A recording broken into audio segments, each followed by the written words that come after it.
Welcome to Dialogue. This conversation is part of a continuing series where we examine the complex case surrounding Jeffrey Epstein. Today, we are focusing specifically on the lifestyle he constructed, the sprawling, sophisticated ecosystem built on power, money, sex, and the systematic exploitation that unfolded within it. Our mission here is, I think, really crucial. We're trying to go beyond just the narrative of the individual crimes, and we must never, ever lose sight of the immense human suffering they caused. But instead, we're looking at the architecture of his influence. The goal is to extract some crucial knowledge about how extreme, unchecked wealth, when it's combined with strategic influence, can be, well, weaponized. Weaponized to create a closed world. Exactly. Right. A world where the established ethical and moral rules that you and I live by simply cease to apply. That is the core of this deep dive, isn't it? We're examining not just the man, but the culture, the sophisticated apparatus he built. And as you framed it, the key theme is this idea of a curated fantasy realm. Yes, a fantasy realm, a place where pleasure, influence, and exploitation weren't separate things happening at the same time. They were designed to converge seamlessly. They were reciprocal mechanisms inside one single unified system. So to really understand this, we need to analyze the specific unwritten rules of that culture, the access points he leveraged, and that dark convergence that kept this entire massive system running for so many years. Precisely. And to dissect that system, we have to begin at the foundation, the material foundation. Before you can operate outside the bounds of society, you first have to build a world that's physically capable of containing that operation. So we have to start with the stage setting and treat his wealth not as a collection of things, but as a fully operational system. An operating system designed for what? Social insulation? Legal immunity? Both. Total insulation. So if the main goal was to conduct these activities outside the scrutiny of the normal world, then the very first step had to be creating this impenetrable gilded shell. Yeah. The extravagance of his lifestyle, it wasn't just indulgence. It was the necessary operational foundation for the entire machine.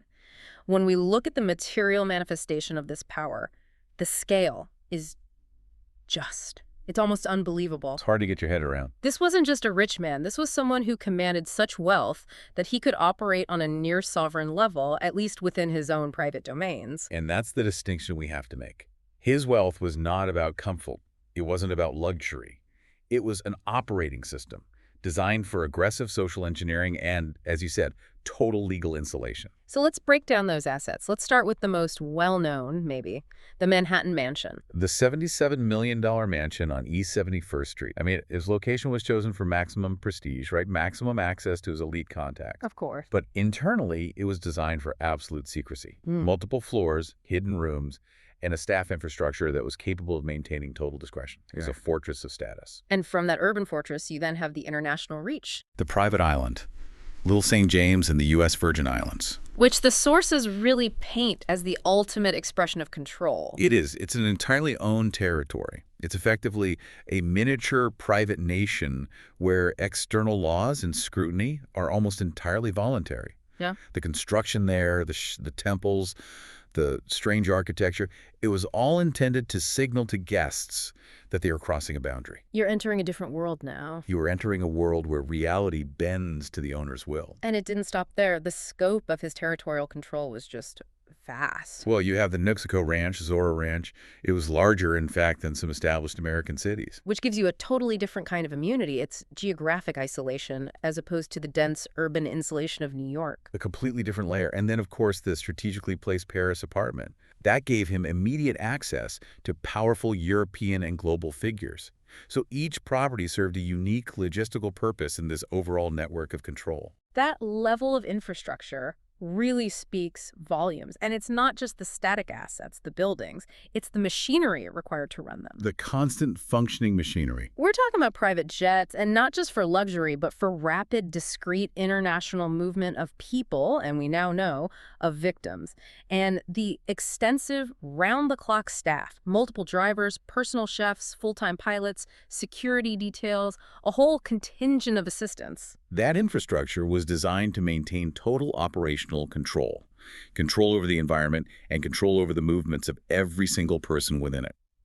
That level of staffing meant he never had to interact with the standard world of public services or logistics or scrutiny. Everything was in-house. Everything was in-house and depended solely on him. So these properties, they function far beyond just surface indulgence. They were engineered for secrecy. Engineered is the right word. For secrecy, for compartmentalization, and for absolute authority. They served a dual role. On one hand, spectacular social venues, places that impressed and flattered really influential people, but on the other, they were engineered habitats where Epstein dictated the entire tone, the rules of engagement, and the movement of every individual. With detailed security systems, private communication, a whole culture of enforced silence within the staff. Which ensured these spaces were meticulous laboratories for privacy and, most critically, for operational secrecy. This is where that internal atmosphere comes into such sharp focus. The material detailed are stark. I mean, the luxury was undeniable, but the environment was so tightly controlled, it's often described as having unsettling decor. Strange artworks, unusual statues, surveillance that indicated this persistent desire for monitoring and control. And fundamentally, the staff dynamic was the immediate tip-off, wasn't it? The houses were almost universally staffed by young women, overwhelmingly so, many labeled simply as assistants. We know now, of course, that many of those individuals later came forward as victims. The wealth established the context, but the staffing created that immediate, unsettling dynamic. The pervasive feeling described by people who spent time there was that, well, while everything looked opulent and functioned flawlessly, the control exerted by the host was absolute and often arbitrary. And the observation holds, extreme power thrives behind closed doors. Especially when those doors are gilded, reinforced, and surrounded by a compliant, financially dependent infrastructure. An infrastructure designed to insulate the entire operation. So the physical stage was set, and that made the next step, the curated gatherings, possible. Right. The gatherings. These were the central engine of the whole ecosystem. They were. They were the interface between his secret world and the wider world of global influence. We have to see them not as parties, but as meticulously planned transactions of status and access. And they had two distinct faces, didn't they? They did. Some were formal, high-stakes dinners for networking. Others were intimate, private events. But critically, every single one was packaged with a highly sophisticated, legitimate veneer. Let's focus on that strategic framing, because that's where the operation really maintained its social license to operate. He used these covers that made the invitation feel exclusive and almost professionally mandatory. Exactly. Sources describe events framed as academic salons, where you might have a Nobel laureate rubbing shoulders with a venture capitalist, or philanthropic meetings about major global issues. Or political networking. High-level scientific discussions about cutting-edge research. That intellectual or professional weight served the primary objective. We can call it Function A, attracting and securing the elite. And this was about more than just ego. It was about building a durable social shield. And he targeted individuals of the highest influence across every major sector. Every single one. Billionaires who could provide financial leverage, renowned professors who offered academic legitimacy, former presidents, senior political figures. Royalty, tech founders, powerful business leaders, the list goes on. And the attendance of these high-status people was invaluable. It was the ultimate social validator. Because when a leading figure, say a world-famous scientist or a former head of state, is seen walking into that mansion, it broadcasts a very clear message. It says, this host is legitimate and this environment is safe. The powerful names normalize the strangeness that might otherwise have raised immediate red flags. Their very presence provided this collective public affirmation that the moral environment inside must be acceptable simply because they were there. And that legitimacy allowed for the seamless execution of Function B, The darker, operationally necessary function. which was maintaining an environment where exploitation could occur unnoticed or unchallenged. Yeah. And it's vital to recognize what these events were not. They weren't chaotic, drug-fueled parties that would attract police attention. No, they were polished, quiet, controlled, often focusing on intellectual conversation in one room while exploitation was happening discreetly somewhere else in the same residence. That quiet sophistication is absolutely key to understanding the mechanism of boundary erosion. The atmosphere was designed to erode the moral boundaries of the guests slowly, subtly. The cognitive dissonance was managed by the host's ability to move effortlessly from a discussion on physics to the normalized presence of young women. A constant, subtle blurring. It was a central feature of the operation's sophistication. It made guests question their own perceptions rather than the host's behavior. And the most consistent element of that manufactured atmosphere was what sources have repeatedly called the disturbing hallmark of these gatherings. The normalized, constant presence of very young women. And to maintain the illusion that reality had to be meticulously camouflaged. The camouflage required a kind of linguistic and professional deception. These individuals were given normalizing labels, labels designed to obscure their actual function and, of course, their legal status. They were called assistants, masseuses, students, models, or aspiring professionals. Those professional titles were a crucial piece of the strategic cover. They were. This transformation, labeling a victim as an employee or a student, was designed to turn an ethical and legal violation into a seemingly standard arrangement within an exclusive, untouchable private circle. This is how the ecosystem used professional camouflage to maintain its dark operational capacity right in front of the world's most powerful people. So now we have to move past that veneer. We have to shift focus to the psychological and physical reality behind the facade. Right. Because regardless of the labels used to justify their presence assistant, masseuse, student, the underlying truth was systematic victimization. These women were not staff. They were groomed, often recruited as minors, and then trafficked for sexual purposes. This really emphasizes the deeply coercive and psychological nature of the crime. It required not just their presence, but a performance of compliance. That compulsory performance is what defines the illusion of consent, isn't it? This was less about simple physical coercion and more about forcing the victims to perform willing participation for the benefit of the host and potentially the guests. A convincing display. Victims describe feeling mandated to attend these elite parties, to serve the high-status guests, to perform massages, and to engage in sexual acts. The operational requirement was to maintain this illusion, which served to normalize the blurring of ages and obscure the criminal exploitation under this curtain of glamour and sophistication. And that fragile, coerced facade was protected and structurally validated by the single most powerful element in his entire arsenal. Which was what? The obsessive, relentless cultivation of influential relationships. Epstein didn't just accumulate powerful contacts randomly. He intentionally surrounded himself with the absolute pillars of global society: politicians, financiers, scientists, academics, royal family members, leaders in Silicon Valley. This network wasn't for ego. It was the structural guarantee that his lifestyle would remain functionally untouched by accountability. Let's delve into that a bit more. What did these powerful guests gain that made them so complicit in upholding this strange environment? Well, the benefit was multi-layered. For scientists and academics, he offered lavish, fast-track funding outside of restrictive university channels, introductions to other donors, the thrill of intense intellectual debate, And for political figures? unparalleled access to other global power brokers, private, discreet travel solutions that bypassed public scrutiny. For financiers, he offered entry into an exclusive club of high-net-worth individuals, potentially lucrative business connections. The payoff was always high-value access and social leverage, which made the cost of moral discomfort seem negligible. So that structural protection worked both ways. Yeah. It shielded him while at the same time attracting the guests. And attendees described the events as intellectually stimulating, socially elite, filled with people who could elevate your career overnight. Yet consistently, these same people described the environment as strangely disconnected from reality. And that disconnection, that psychological marker, that sense of unreality, that's the mechanism of the system. The extreme wealth and the constant presence of world leaders created an alternative reality within those walls. For the guest, the reward system was so high that cognitive dissonance took over. You rationalize the strangeness because the environment offers something you can't get anywhere else. Which brings us to the fundamental ethical failure here.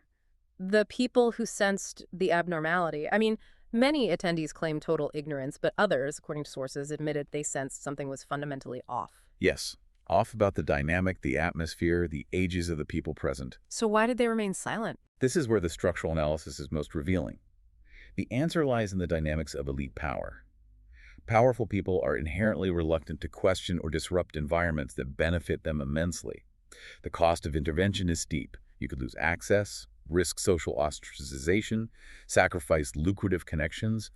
That calculation, where the potential loss of privilege outweighs the moral imperative to question something suspicious.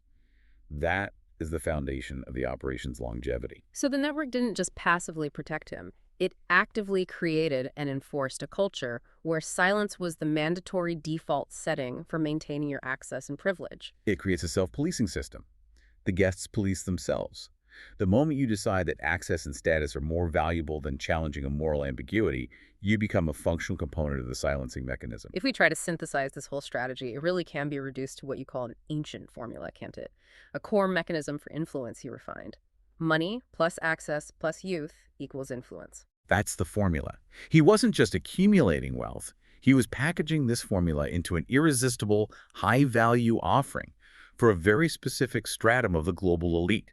It was an offering that successfully merged intellectual stimulation with base indulgence, and it was all validated by sheer luxury, He was selling exclusivity. guaranteed by high-status co-signers.